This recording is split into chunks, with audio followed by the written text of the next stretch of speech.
来进前，咱的新闻有报道过，讲有人伫国外论坛明目张胆，也就是拢无咧惊半人，安尼公然来贩卖咱台湾人的人事资料。啊，讲18号的半暝，共这个网站佫结出着一大批的资料，内容是有够详细，包括有真侪越南的姓名、地址、身份证字号、教育程度，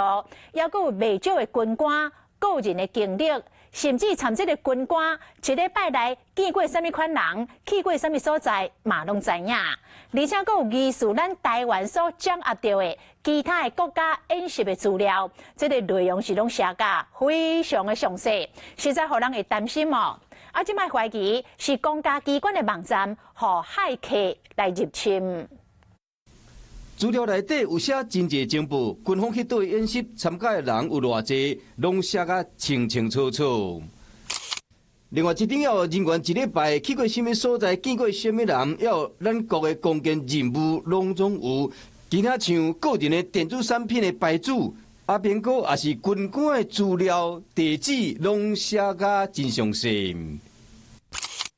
今日透早，外国网站有真侪咱国的情报，其中佫会使看到工商区公所的资料、公家机关的资料流出去啊。比较像是资料库被挖出来，龙虎一问比的各都出来，而且大部分都在宜兰县。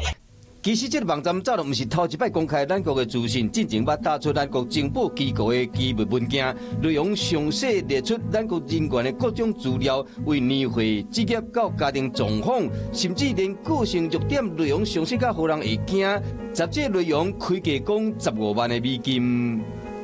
那一笔10G 的已经卖出去了，他今天又丢一批出来，你还可以发现到连那个户政机关的资料，我是觉得这些问题蛮严重的。最近有真侪强盗案，中共拢咧吸收咱国的政治人员、重要的军事资料，都咧伫网络顶咧传来传去。国防部表示讲，目前要伫清查，无想要加讲。啊，若是讲这详细资料伫网络顶拢看会到，这会让烦恼讲，咱的国防安全敢是出问题啊